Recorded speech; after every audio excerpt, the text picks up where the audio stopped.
फिर आ रहा है चुनावी साल। कितना काम हुआ पिछले 5 साल, क्या है आपके विधानसभा का हाल? मयूर शेखर ने धनबाद के विकास के लिए अपना संकल्प व्यक्त किया है और उन्होंने कहा है कि यदि जनता उन्हें समर्थन देती है और उन्हें कांग्रेस पार्टी से धनबाद में जीत दिलाती है तो वो क्षेत्र में व्यापक विकास कार्य करेंगे। उनका उद्देश्य धनबाद को प्रगति के नए रास्ते पर ले जाना है ताकि हर नागरिक को बेहतर अवसर और सुविधाएं मिल सके। अगर वो जीतते हैं और अपने वादों पर खरे उतरते हैं तो धनबाद में बुनियादी ढांचे, शिक्षा, स्वास्थ्य सेवाओं और आर्थिक अवसरों में सुधार लाने की उम्मीद की जा सकती। अभी विधानसभा का महापर्व है, इसमें क्या तैयारी है? इस बार तैयारी धनबाद करी है। इस बार हम कोई तैयारी नहीं कर रहे हैं, इस बार तैयारी धनबाद कर रही है। इस बार में जो चुनाव होने जा रहा है विधानसभा में, उसमें धनबाद पिछले 10 साल से जो राजनीतिक रूप से धनबाद के माननीय विधायक जी ने धनबाद के साथ जो सौतेला व्यवहार किया, उस सौतेला व्यवहार का जवाब मांगा जाएगा इस विधानसभा चुनाव में। ये चुनाव धनबाद और भाजपा के बीच का चुनाव है और धनबाद इस बार भाजपा को उसका घमंड का जवाब है। ऐसा क्या लगता है कि धनबाद में अभी तक कोई विकास नहीं हुआ?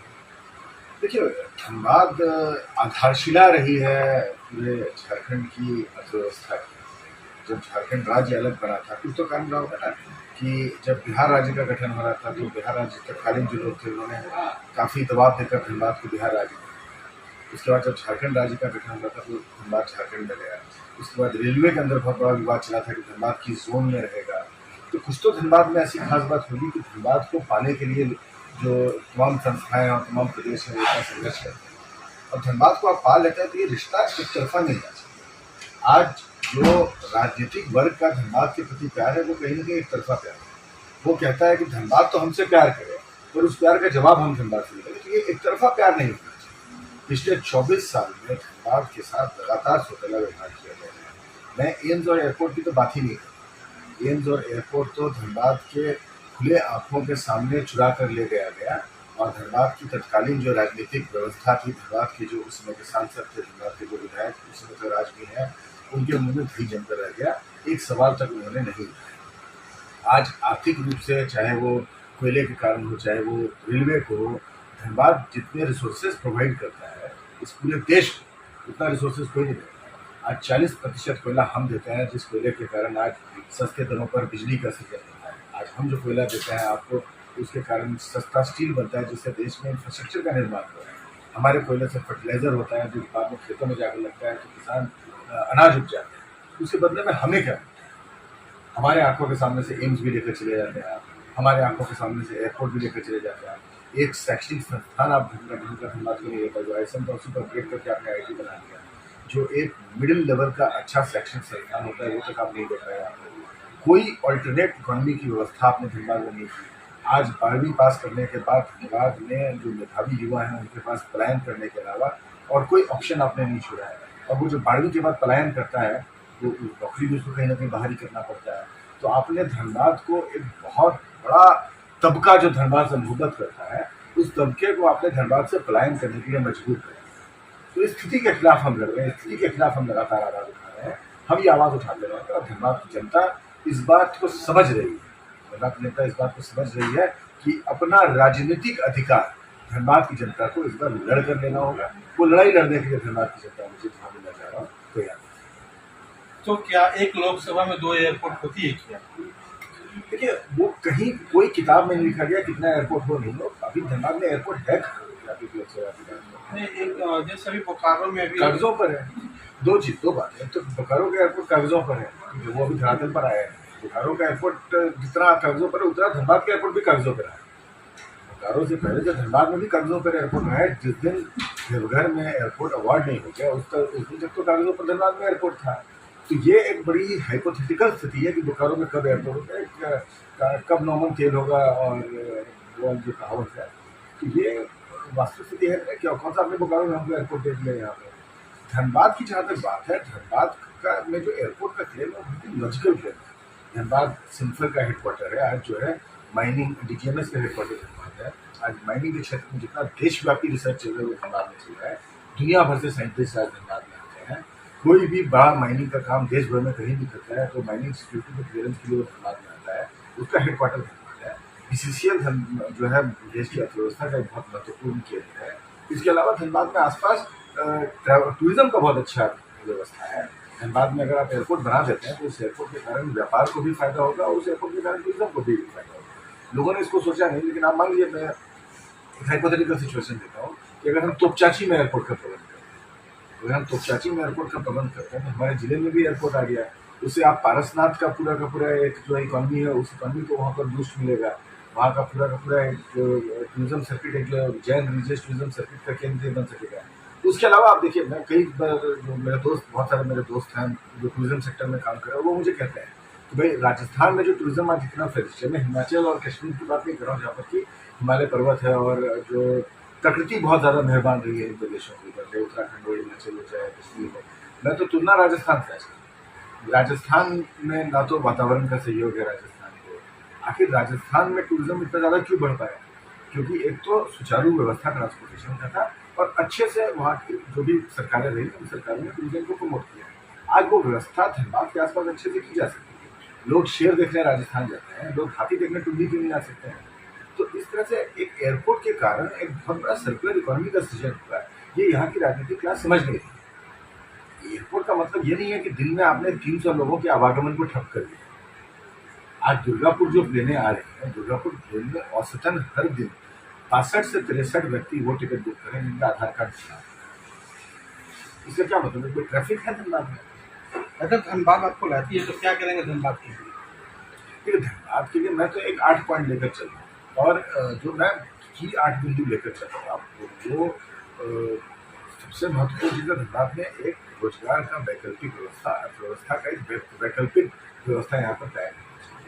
जो कोल इकॉनमी है धनबाद की, वो कोल इकॉनमी कहीं ना कहीं अब मैक्सिमाइज हो चुकी। जो धनबाद से आज कोयला निकल रहा है उस पूरे के पूरे कोल इकॉनमी का कोई भी पैसा धनबाद में वापस नहीं है। ज़्यादातर NGO बाहर के हैं, वो आते हैं यहाँ से कोल निकालते हैं। ज़्यादातर ग्राहक बाहर के हैं, वो कोयला बाहर चला जाता है, चाहे अडानी के पावर प्लांट में चला जाए, चाहे वो पंजाब में किसी प्लांट में चला जाए, चाहे वो उत्तर प्रदेश के किसी फैक्ट्री में चला जाए, वो कहीं भी चला जाए, वो पैसा धनबाद में वापस नहीं लगता है। ना पैसा लगता है ना कोयला लगता है। तो धनबाद में कोल बेस्ड इंडस्ट्री का सृजन करना होगा, तभी धनबाद की इकोनॉमी को धनबाद के कोयले से फायदा। मैं तो ये चाहूँगा कि कम से कम 50% कोयला जो धनबाद में सृजन होता है, वो 50% कोयला का एक पॉलिसी के तहत उसका कंजम्पशन धनबाद के अंदर करने का एक व्यवस्था कायम करना चाहिए।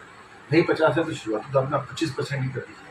हम जितना कोयला उगाते हैं उसका 25% अगर हम धनबाद की अर्थव्यवस्था में कंज्यूम करना शुरू कर दें तो उसका आप धनबाद की इकोनॉमी के ऊपर जो सर्कुलर इम्पैक्ट होगा वो समझने की कोशिश कीजिए। कि अगर धनबाद में मान लीजिए आप पावर प्लांट केवल 2500 वाट का थोड़ी होता है, 250 मेगावाट का भी पावर प्लांट होता है। छोटे छोटे पावर प्लांट्स लग सकते हैं, छोटे छोटे स्टील यूनिट्स लग सकते हैं, रूलिंग यूनिट्स यहाँ पर लग सकते हैं, यहाँ पर जो है आपको पेलेट्स की यूनिट्स लग सकती है। तमाम चीज़ें यहाँ पर की जा सकती हैं धनबाद में।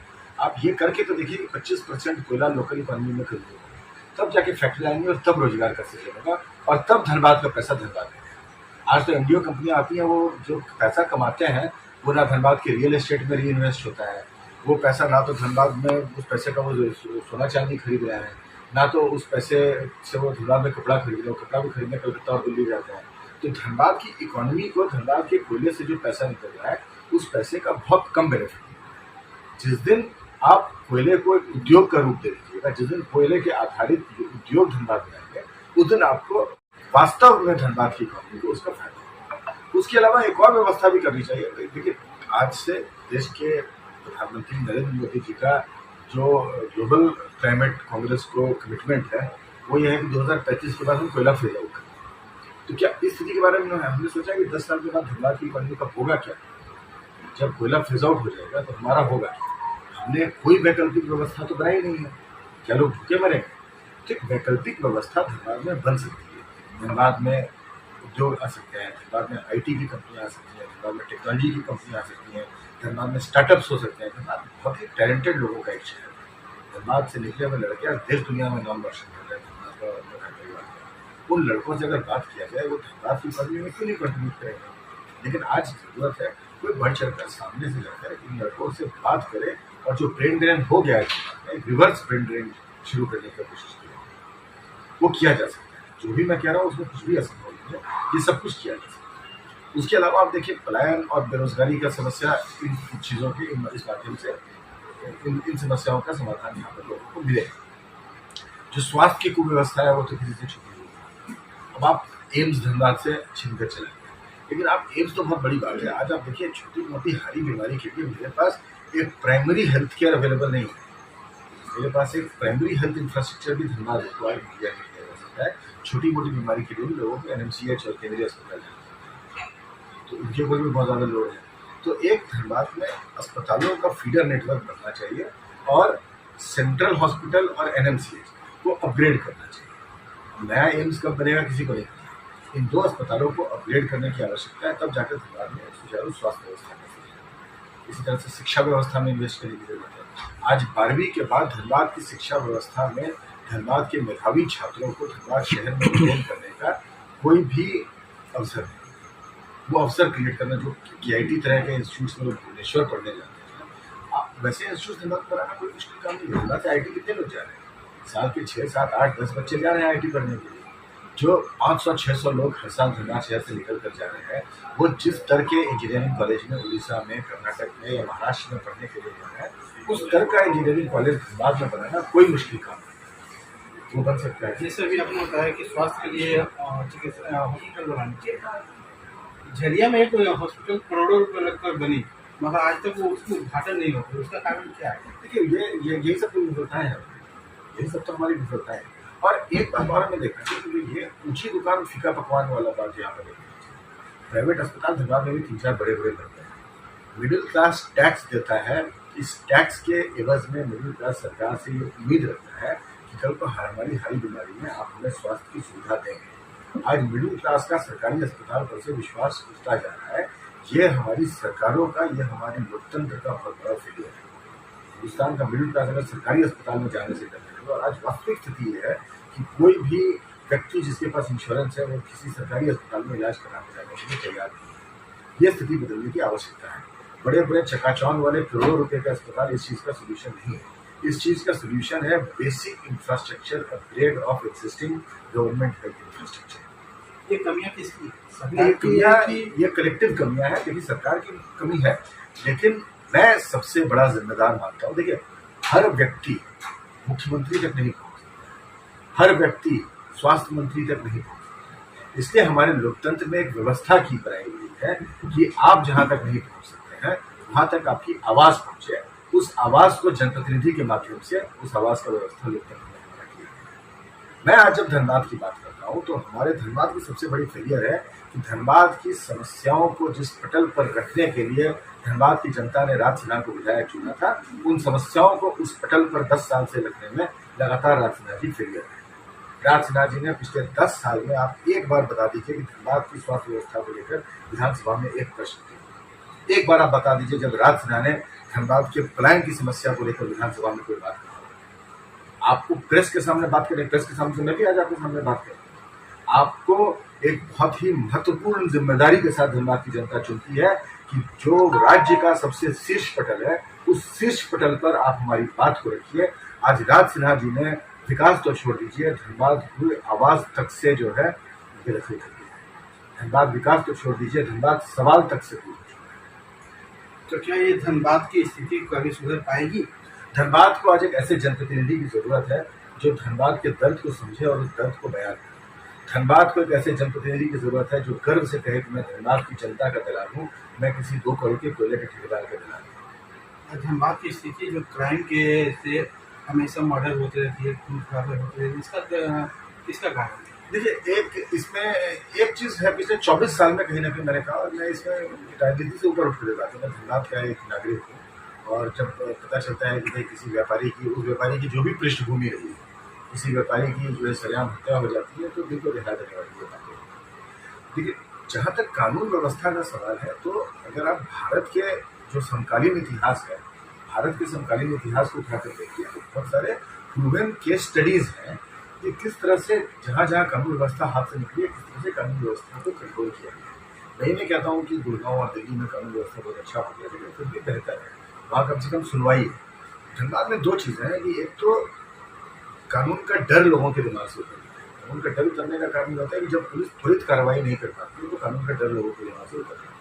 जब लोगों को ये लगता है कि भाई मैं बाहर से शूटर बुला के किसी को हत्या करवा दूंगा और उसको गायब करवा दूंगा और उसका बाल भी बांका नहीं होगा, तो ये स्थिति जन्म देती है अपराधीकरण।